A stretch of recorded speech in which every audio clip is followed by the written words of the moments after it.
Tanan niyang binuhatan mga kaigsunan, kakawangan lamang kung kaluwasan mo'y pagaiskutan. Dili gyud nato kini sipyaton nga adunay katingalahan nga mga panagkabayloay nga kasinatian ni Pablo didto sa dalan, sa daan niyang kinabuhi. Ang daan niyang kinabuhi na base sa pagtuman sa balaod, apan karon mga kaigsuonan, nga siya nakakaplag sa kamaturan, nag-ingon siya that I may gain Christ and be found in Him. Iyan ang mahimong ginansya si Kristo ngayang gidawat. Og ang iyang kinabuhi makaplagan niya kaniya. Si Pablo sa makadaghan, ang iyang kinabuhi diya ni Kristo, iyang gihulagway, nining tata og tinaw kayo. Muna ang iyang paghulagway sa iyang kinabuhi nga naa na siya ni Kristo. Sa Episo 1:10 nagingon, nga sa mga panahon, sa katumanan sa mga kapanahunan, si Kristo magatigom sa tanan nga mahimong usa alang sa mga butang diha ni Kristo. Apil ang mga butang sa langit ug sa yuta. So dahil nakita mga kaigsunan ang dayag kayo nga diha lamang ni Kristo ang pagtuo ug pagtuos ni Hesus, diha lamang maangko nato ang langit ug ang bagong yuta. Ang Diyos igsoon gisulti kini ni Pablo sa sinugdanan nga tin-aw gyud kaayo. Nagingon siya, unang Korinto 1:30, nagingon si Pablo, you are in Christ Jesus, who became for us wisdom from God, the righteousness and sanctification and redemption. Wala ato, diya tanan kang Kristo, nakabaton kita og kaalam gikan sa Dios. Diya lamang ni Kristo nakabaton kita sa pagkamatarong. Diya lamang ni Kristo kita nakabaton sa pagkabalaan ug diya lamang ni Kristo nakabaton kita sa kaluwasan. Usa pa may atong idugang anay so. Usa pa may atong idugang ni ana. Diya lamang ni Kristo. Nagpasabot nga kung kita anaa ni Kristo, naanatay kaalam gikan sa Dios. O kita nakabaton og pagkamatarong, og pagkabalaan, og kaluwasan, diha lamang ni Kristo. Kay ang kaluwasan igsoon, walay maato kung si Kristo wala kanato. Si Kristo ang tanan alang sa atong kaluwasan. Ang kaluwasan, buluhaton kana ni Kristo, dili atong buluhaton. Gikan sa pagsugod hangtod sa pagkatapos sa programa sa kaluwasan, si Kristo mo'y nagsugod, si Kristo ang nagtapos. Si Kristo nagbuhat alang kanato, o si Kristo nagbuhat diha kanato. Underscore mga kaigsunan. He works for us and He works in us. Busa, sa diya nga si Kristo na nagkanato, ang tanan natong gikinanan sa kaluwasan, na anawan ay kulang. So sa may kahulugan ning si Kristo works for us. Nganong for us man? Wata magbuhat, siya lang. Unsa may gibuhat ni Kristo? Namatay sa Kalbaryo sa krus. Ang iyang kamatayon is what? Is for us. Alang sa usa, sa kaluwasan, mga kaigsunan. Ugon niya, Jesus is working in us, okay. Karon nagabuhat ni Kristo sa sulod nato, pinagi sa balang espiritu nga iyang gipadala sa pagsaka niya sa langit. So, i-simplify ako. Christ work for us. So, watay labot. Siya rin nagtrabaho para nato. Dito sa Kalbaryo sa krus. Watay labot. ang iyang gibuhat alang sa atong kaluwasan. Ug masustain ang atong paggalagad, mahimong mamalig-on, Christ work in us. Niya na sa sulod nato ang iyang buhat. Pinagis ba ang Espiritu nga nipuyo ka nato? Usa pa may kulang igsoon. Ang kaluwasan, all in all, is in Jesus Christ. So ramguhan ni Pablo kini mga kaigsoon. Nga ang pagkamatarong, pinaagis pagtuman sa kasuguan, dili tinuod. Piki kato nga pagkamatarong. Dili kini makahatag og kinabuhi nga walay katapusan. Galacia 3:21-22. No basig di ko ninyo masabtan. Magtutuman og mutuman kita sa kasuguan dili aron maluwas. Mutuman kita sa kasuguan tungod kay giluwas na kita ni Kristo diya sa grasya niya. Okay? So yan ang nabatan. Nga katong iyang gibuhat nga pagkamatarong sa balaod. To the letter of the law. So, pagka-istrikto ingon operasyon, walay produce sa kaluwasan. Diya lamang ni Kristo, pinagis pagtuo mahimo kitang mamatarong. Mao lamang kini ang makaluwas nga pagtuo, ang pagtuo ni Kristo. Now, lahi igsoon ang faith of Christ o faith in Christ. Ang faith of Christ, ang practices nga gibuhat ni Kristo. Ang faith in Christ, kita ang mituo ni Kristo. Kining pagtuo ni Jesus, mao lamang ang pagtuo nga atong sumbanan. Kay ang iyang pagtuo, full obedience to his Father. Og iyan ning napakita nga iyang nasunod. Bus sa mga kaigsunan, if we are in Christ and He lives in us, then we live by His faith, through our faith in Him. Nagiyo sa Apostol Pablo, busa, kung kita naa ni Kristo, siya mo puyo dinhi kanato, mao nang work in us. Ug unya, kita magkinabuhi, pinaagis pagtuo, diha sa pagtuo, ngadto kang Ginoong Hesus. Ang labing importante mao nga kita makaila ni Kristo. Dili kini garantiya mga kaigsunan. Nga kung kita nakaila niya, kutubra niya, no. Kaysa diya nga makaila kita kaniya, pinagis pagtuo, nan siya makaila kanato, o iya kitang pagadawaton alang sa iyang amahan dito sa langit. Mutuo kita mga kaigsunan, lahi ang atong pagtuo sama sa mga apostolis. Kay mga apostolis, ang ilang pagtuo, nakita gyud sila ni Kristo, nakita gyud nila si Kristo. Parigso ng atong pagtuo, wala kita makakita. Naong ug naong. Pan makaila kita kang Kristo. Pinaagi sa pulong niya sa daya nga atong kinabuyan, atong basahon ng atong kinabuyan. That's number 1. Okay? Second, o before that, sa diya nga mosamot ang atong pagkaila ni Ginoong, mahimo kitang suod ngadto kaniya tungod kay atong maeksperiensyahan ang gahom sa pagkabanhaw. Nga diin kita usab karon nakabaton og pagkabanhaw sa bag-ong kinabuhi. Bago na igsoon ang atong pagkinabuhi. Roma 6:4. Ikaduha, igsoon nga mahimo kitang suod. Number 1 nga mahimo kitang suod, magtuon sa pulong sa Dios.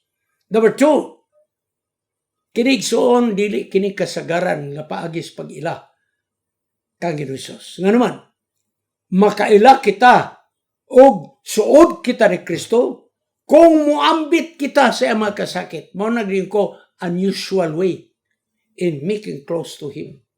Talagsaon kini nga paagi mga kaigsunan.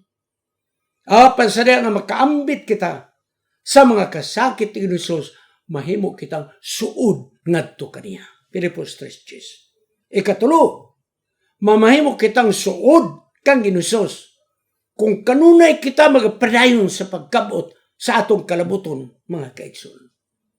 Ang atong kalabuton, mga atong pagtuo, muligon diha kang Ginoong Hesus. Toward the goal, mga kaigsunan. Tulo, aron mahimo kitang suod. Kinigsoon kanang atong kalabuton, mo na yung finishing line sa atong kadaugan.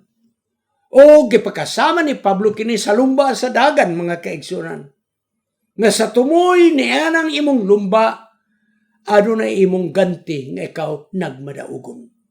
Kini nga lumba igsoon dili sa kanang mga 200 meter dash, 100 meter dash, dili. Marathon kini. Kay kutob sa makabot sa finishing line, naagyo'y certificate nga madawat, mga kaigsunan.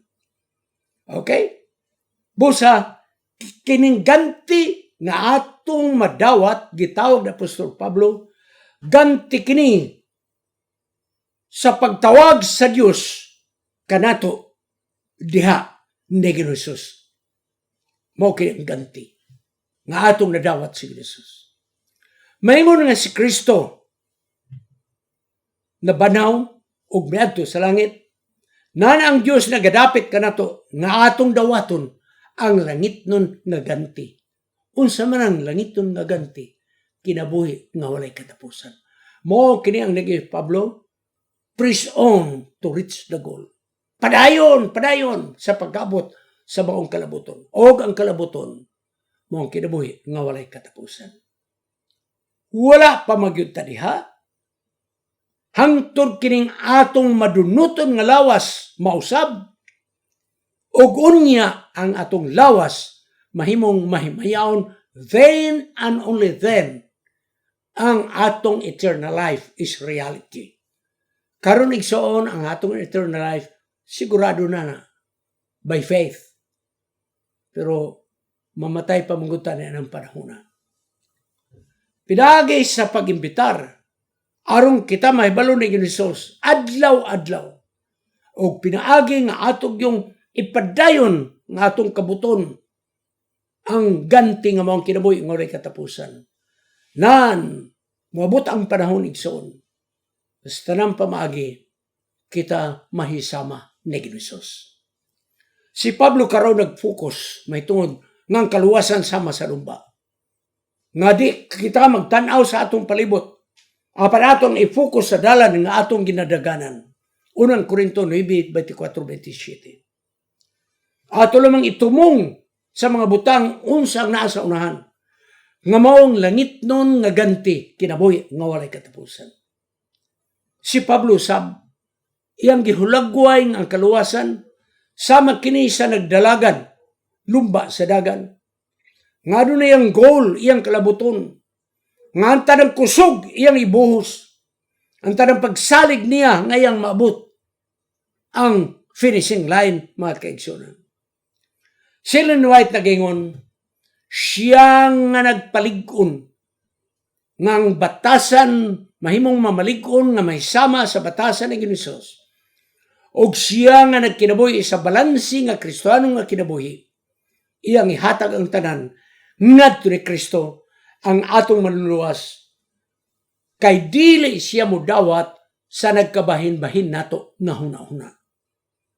Undivided service. Sa matag adlaw kita makakaton unsang kahulugan sa gitawag pagtugyan sa atong kinabuhi ang tanan ngadto kaniya.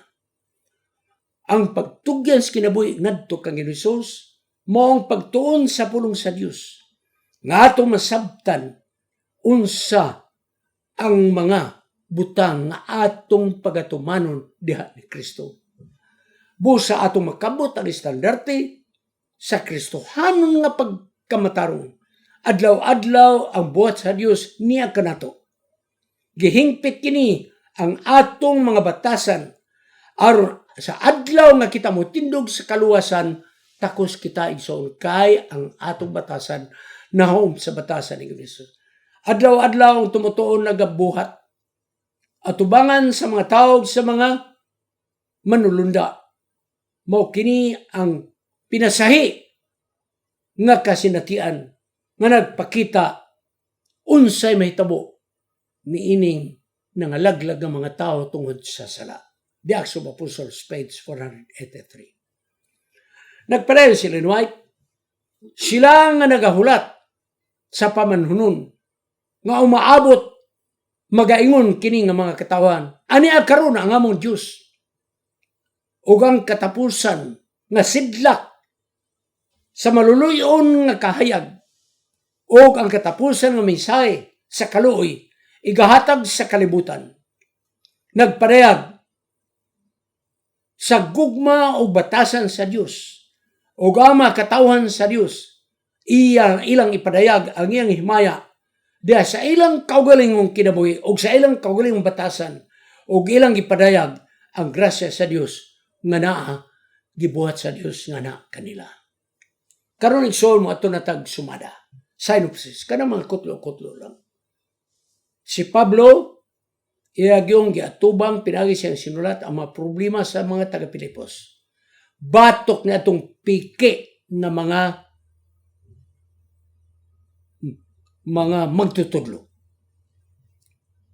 Ang mga taga-Pilipos nga mga Kristohanon, doon ay nakabig nga mga Hudyo, pagka-Kristohanon, o doon ay nakabig nga mga Grigo, nga mao mga hintil, nga Kristohanon. O ang nakabig nga mga Hudyo, mao ni ang naghatag og problema didto sa Pilipos. Nga naman, kay ang nakabig nga Kristohanon nga Hudyo, ilang giimpusar nga kinahanglan i-circumcise ang mga hintil nga nahimong Kristohanon. Ingon nga kini maoy prerequisite nga mahimo ikaw tipik og kabahin sa saad ni Abraham. Gitubag kini Pablo diretsahan. Nga ang kaluwasan dili pinaagig circumcision, dili pinaagig buhat, apan ang kaluwasan pinagi sa grasya. Tungod ang kaluwasan tungod sa pagtuo pinaagi sa grasya. Ang kaluwasan igsoon grasya tungod sa pagtuo. Dili buhat sa kasuguan. Dili. Si Pablo nasayod niini nga problema. Kay sa miaging panahon usaman usab siya kakaubanan nila nga nagatuo nga ang kaluwasan kung imong tumanon makaluwas. Busa igsoon nakasabot si Pablo kay kaniadto siya legalist. Parisyo siya. Kay ilang gibase nga pinagis binuhatan nga maayo sa kasuguan maluwas ang tao. Busa nakasabot si Pablo nini. Apan iyang ipasantop nga gikan siyang kasenatian sa Damascus. Ang Ginoo naghatag kinagkausaban nga pagkamatarong dili pinaagis pagtuman sa kasuguan. Apan ang pagkamatarong pinaagi sa pagtuo diha ni Hesus. Taliwala nin tanang kasamok nga gihimo sa mga piki nga magtutudlo nga ipasircumcise ang tanang mga hintil nga Kristohanon. Si Pablo nagingon, magmaya kamo diha sa Ginoo, pagsalig kamo sa Ginoo, mahitungod sa inyong kaluwasan, pakalipay kamo kay ang atong kaluwasan diha lamang ni Kristo.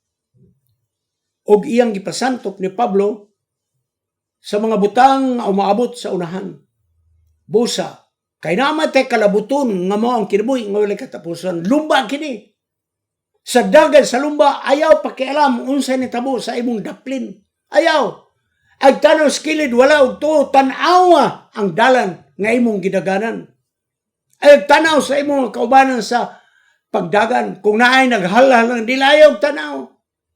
Kung naay nga tumba, ayaw tanaw. Focus lang, mga kaigsunan. Bawo kini ang gisulti ni Apostol Pablo, ang pagkabuot sa atong kalabuton. Maong langit nun nga reward nga maong kinabuhi nga walay katapusan. Busa igsoon, maglulumba man kita karon alang sa kaluwasan, kinahanglan atong andamon ang atong physical, emotional, spiritual nga mulahutay kita. Ang atong paglahutay gikan ni Kristo. Og ang atong paglahutay gikan ni Kristo atong makabot kung kita makigsuod ni Hesus adlaw-adlaw. Pinaagis pagtuon sa Biblia og pinaagi mga kaigsuonan sa atong pag-ambit sa mga kasakit og unya pinaagis paglahutay mga kaigsuonan. kita masuod ni Kristo mga kaigsunan. Akong balikon. Study the Word of God and live in it. Kinabuhian na to. O kita makaambit sa mga kasakit ni Kristo. O atong padayunon ang lumba sa kaluwasan mga kaigsunan. Moritas practical application. Ang buhat nga maayo ang atong gihimo, maayo na siya. Apan dili kini maapil sa ihap alang sa atong kaluwasan. Kaya ang kaluwasan, dili kini nimo makayuran, dili nimo trabahuan. Dili. Kaya ang kaluwasan tungod sa grasya pinaagis pagtuo, dili sa buhat kay magpasigar buang tao, episode 2:8. Ako gyud ang gibalik aron mupilit ni sa atong hunahuna. Sunod, ayaw kamo pagpaminaw sa mga piki nga magtutudlo. Karon igsoon, daghang mga piki nga magtutudlo. Nihawa sila gikan sa atong iglesia, pagbalik kitang atakiyon sa ilang bagong doktrina. Ayaw gayud kabuniana mga kaigsunan. Kita igsoon, gitudloan kita, mamahimo kitang maayong Kristiyanon. Mamahimo kitang Kristiyanon in one way or another.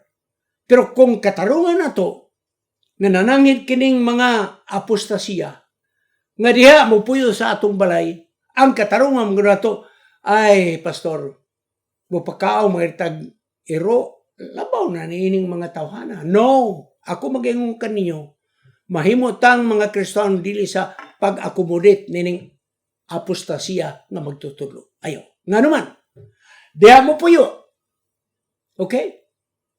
Dayon, diha po magtawag sa mga ilang mga prospect, diha sa mong balay, ang Bible study. Sa madugay, sa madali, magkauban na gyud mo sa kalihukan sa apostasiya.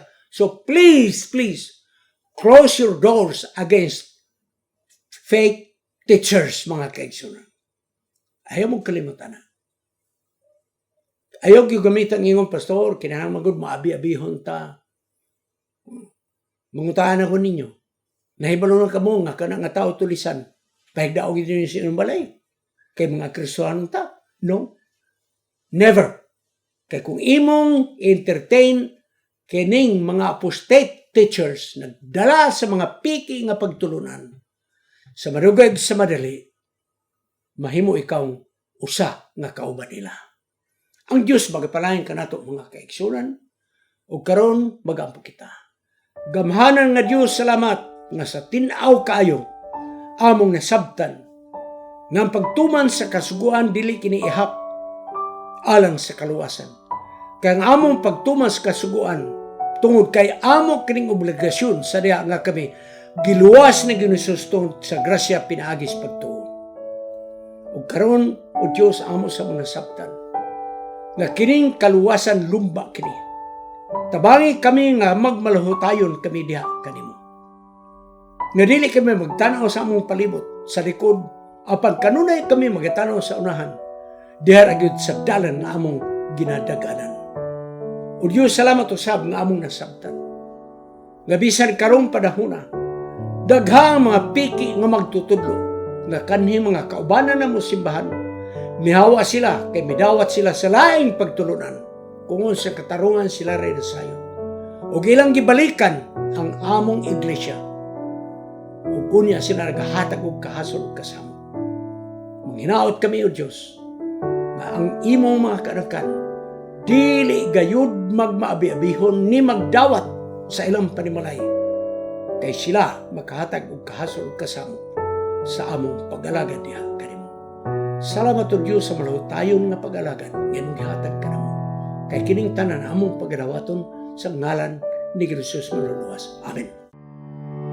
Kining inyong higala si Pastor Wendell Munggaya Serrano nga inyong igsoon usab magkapadasig sa matag sa kaninyo sa pag-like, pag-share, labaw sa tanan sa pag-subscribe sa atong YouTube channel ng pangalan Wendell Munggaya Serrano. Ug ayaw kalimot sa pag-click sa notification bell hangtod sa sunod nga higayon magkita na usab kita.